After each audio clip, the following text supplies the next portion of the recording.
Assalamualaikum warahmatullahi wabarakatuh. Salam sejahtera bagi kita semuanya. Sebelumnya saya ingin berterima kasih kepada semuanya yang telah menyempatkan waktunya untuk mendengarkan presentasi saya dan teman-teman kali ini. Kami dari kelompok 5 akan mempresentasikan hasil kerja kelompok kami, yaitu materi yang berjudul Bisikan Peserta Didik dan Karakteristiknya.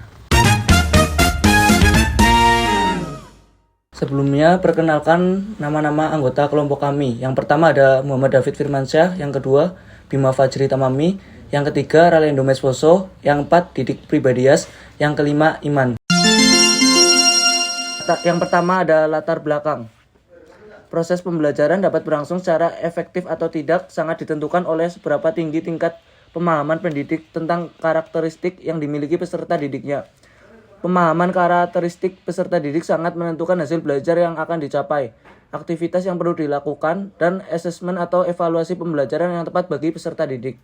Karakteristik peserta didik harus menjadi perhatian dan pijakan pendidik dalam melakukan seluruh aktivitas pembelajaran. Karakteristik peserta didik meliputi etnik, kultural, status sosial, minat, perkembangan kognitif, kemampuan awal, gaya belajar, motivasi, perkembangan emosi, perkembangan sosial, perkembangan moral dan spiritual, dan perkembangan motorik. Yang kedua ada rumusan masalah. Yang pertama yaitu definisi peserta didik beserta karakteristiknya. Yang kedua yaitu jenis klasifikasi peserta didik dan cirinya. Yang ketiga yaitu strategi pembentukan karakter peserta didik dalam meningkatkan proses pembelajaran. Yang keempat yaitu faktor-faktor penghambat yang berpengaruh terhadap karakteristik peserta didik. Berikutnya ada pengertian peserta didik dan karakteristiknya.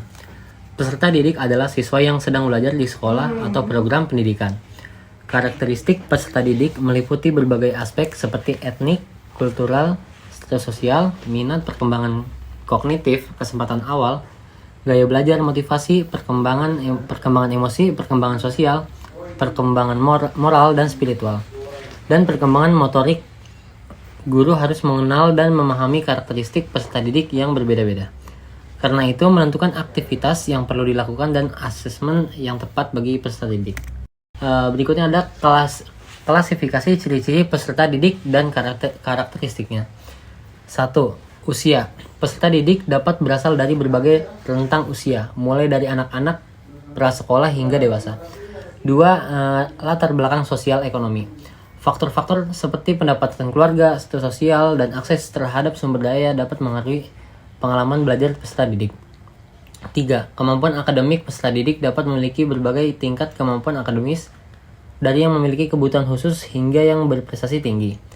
4. Kepribadian dan karakter. Setiap peserta didik memiliki kepribadian, minat, dan nilai-nilai yang unik, yang dapat mempengaruhi cara mereka belajar dan berinteraksi dengan lingkungan belajar mereka. 5. Kebutuhan khusus. Beberapa peserta didik mungkin memiliki kebutuhan khusus, seperti peserta didik dengan disabilitas fisik atau intelektual, yang memerlukan pendekatan pembelajaran yang disesuaikan. 6. Gaya pembelajaran. Peserta didik memiliki gaya pembelajaran yang berbeda-beda, seperti visual, auditorial, atau kinestetik, yang mempengaruhi cara mereka memahami dan mengolah informasi. 7. Motivasi. Tingkat motivasi peserta didik terhadap pembelajaran dapat bervariasi, dari yang sangat termotivasi hingga yang kurang termotivasi. 8. Lingkungan belajar. Faktor-faktor seperti lingkungan rumah, budaya sekolah, dan interaksi dengan teman sebaya juga mempengaruhi pengalaman belajar peserta didik. Selanjutnya, pembentukan karakter peserta didik. 1. Pendidikan karakter. Pendidikan karakter merupakan sebuah istilah yang semakin hari semakin mendapat pengakuan dari masyarakat Indonesia saat ini. Terlebih dengan dirasakannya berbagai ketimpangan hasil pendidikan dilihat dari perilaku lulusan pendidikan formal saat ini, semisal korupsi, perkembangan seks bebas pada remaja, tawuran, perampokan, juga pengangguran lulusan 8 sekolah menengah dan atas. Semua terasa lebih kuat ketika negara ini dilanda krisis yang hingga sampai saat ini tidak bisa beranjak dari krisis yang dialami. Selain itu, dengan karakter yang baik dan berakhlak mulia yang sudah terbentuk dalam pribadi setiap peserta didik akan mampu meredam dan meminimalkan tindakan-tindakan serta penyimpangan norma-norma yang berlaku sehingga tidak menimbulkan konflik di antara peserta didik maupun warga masyarakat pada umumnya. Pendidikan dan hakikatnya merupakan media yang cukup strategis dalam membangun karakter. Kemudian ada pembentukan pendidikan karakter. Hal yang mempengaruhi pembentukan pendidikan karakter. Yang pertama ada mendorong kebiasaan perilaku yang terpuji sejalan dengan nilai-nilai universal, tradisi budaya, kesepakatan sosial, dan religiositas agama. Yang kedua menanamkan jiwa kepemimpinan yang bertanggung jawab sebagai penerus bangsa. Yang ketiga memupuk keterangan dan kepekaan mental peserta didik terhadap situasi sekitarnya sehingga tidak terjerumus kepada perilaku yang menyimpang baik secara individu maupun sosial. Yang keempat meningkatkan kemampuan menghindari sifat tercela yang dapat merusak diri sendiri, orang lain, dan lingkungan. Yang kelima agar siswa memahami dan menghayati nilai-nilai yang relevan bagi pertumbuhan dan penghargaan harkat dan martabat manusia. 3. Pelaksanaan pendidikan karakter. Minimal ada 4 hal yang harus dikembangkan dalam pendidikan karakter. Antara lain, A. Pendidikan karakter terintegrasi ke dalam semua mata pelajaran. Tentunya, hal tersebut bisa dilihat dalam lesson plan, karena lesson plan adalah SOP guru dalam pembelajaran. Pendidikan belajar karakter adalah upaya yang terencana untuk menjadikan peserta didik mengenal, peduli, dan menginternalisasikan nilai-nilai sehingga peserta didik dapat berperilaku sebagai insan kamil. Di mana tujuan pendidikan karakter adalah meningkatkan mutu penyelenggaraan dan hasil pendidikan di sekolah.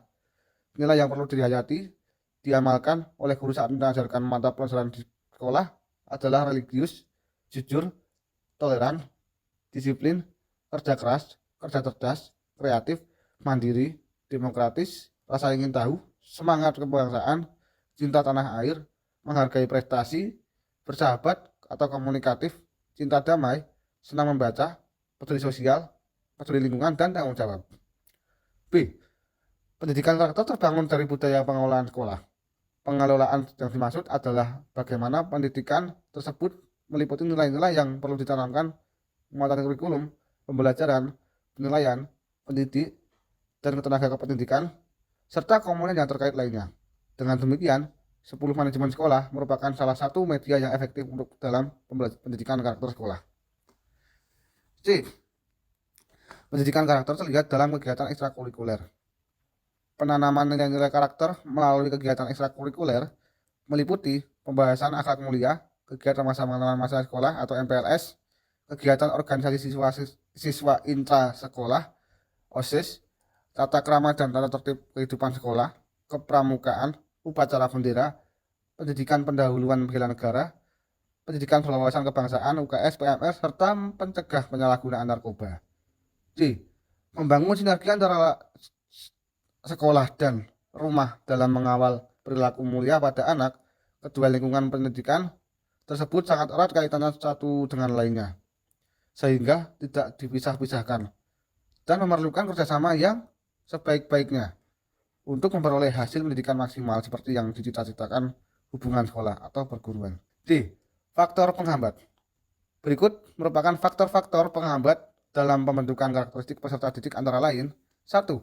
Faktor internal yang menjadi penghambat dalam membentuk karakter siswa adalah masih kurangnya kesadaran dalam diri siswa. Padahal, pembentukan karakter sangat penting di kalangan siswa.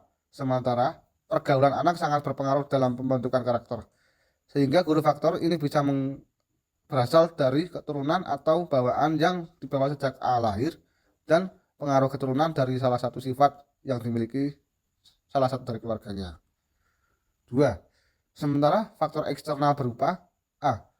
Faktor lingkungan menjadi faktor penghambat dalam proses pembentukan karakter siswa karena interaksi teman sebaya dalam pergaulan.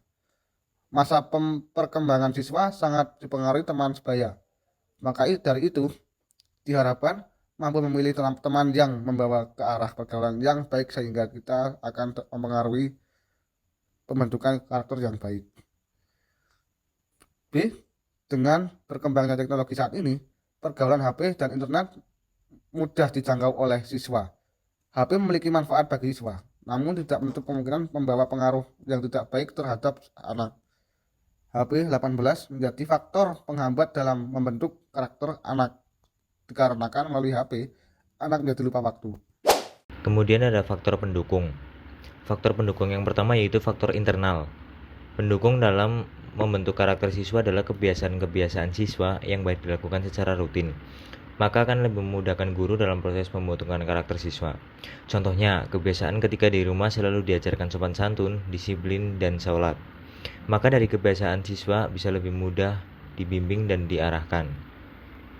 Kemudian faktor yang kedua yaitu faktor eksternal, berupa berbagai prasarana dalam menunjang proses pembentukan karakter siswa di lingkungan madrasah, yaitu adanya buku-buku bacaan mengenai kisah yang ada di perpustakaan, masjid yang dekat dengan madrasah, dan ruang kelas yang nyaman digunakan dalam proses pembelajaran. Yang terakhir ada kesimpulan. Peserta didik memiliki karakteristik etnik, kultural, status sosial, minat, perkembangan kognitif, kemampuan awal, gaya belajar, motivasi, perkembangan emosi, perkembangan sosial, perkembangan moral serta spiritual, dan perkembangan motorik. Ciri khas peserta didik yang perlu dipahami oleh pendidik sebagaimana dijelaskan oleh Umar Trita Rahaja dan Lasolu tahun 1994 adalah bahwa peserta didik merupakan individu yang memiliki potensi fisik dan psikis yang khas, individu yang sedang berkembang, individu yang membutuhkan bimbingan individual dan perlakuan manusiawi, serta individu yang memiliki kemampuan untuk mandiri. Pendidik karakter merupakan sebuah istilah yang semakin hari semakin mendapat pengakuan dari masyarakat Indonesia saat ini. Terlebih dengan dirasakannya berbagai ketimpangan hasil pendidik dilihat dari perilaku lulusan pendidik formal saat ini. Dalam pembentukan dapat dipengaruhi dari dorongan kebiasaan perilaku, menanamkan jiwa kepemimpinan, memupuk ketegaran, meningkatkan kemampuan positif, dan lain-lain. Pendidikan bersifat integratif bagi setiap individu ketika memasuki kehidupan sosial. Karakteristik peserta didik sangat berpengaruh pada kelancaran pembelajaran, serta pendidik harus memperhatikan faktor yang dapat mempengaruhi peserta didik. Beberapa faktor yang ditemukan dalam penelitian dan sumber yang telah didapatkan antara lain yaitu motivasi, 22 lingkungan, kemampuan sosial, perkembangan kognitif, gaya belajar, perkembangan emosi, perkembangan sosial dan moral, perkembangan motorik, dan sikap pendidik. Sebelum presentasi diakhiri, kami kelompok 5 ingin menyampaikan terima kasih atas atensi teman-teman selama kami presentasi. Semoga materi ini bisa berguna bagi kita semua. Wassalamualaikum warahmatullahi wabarakatuh.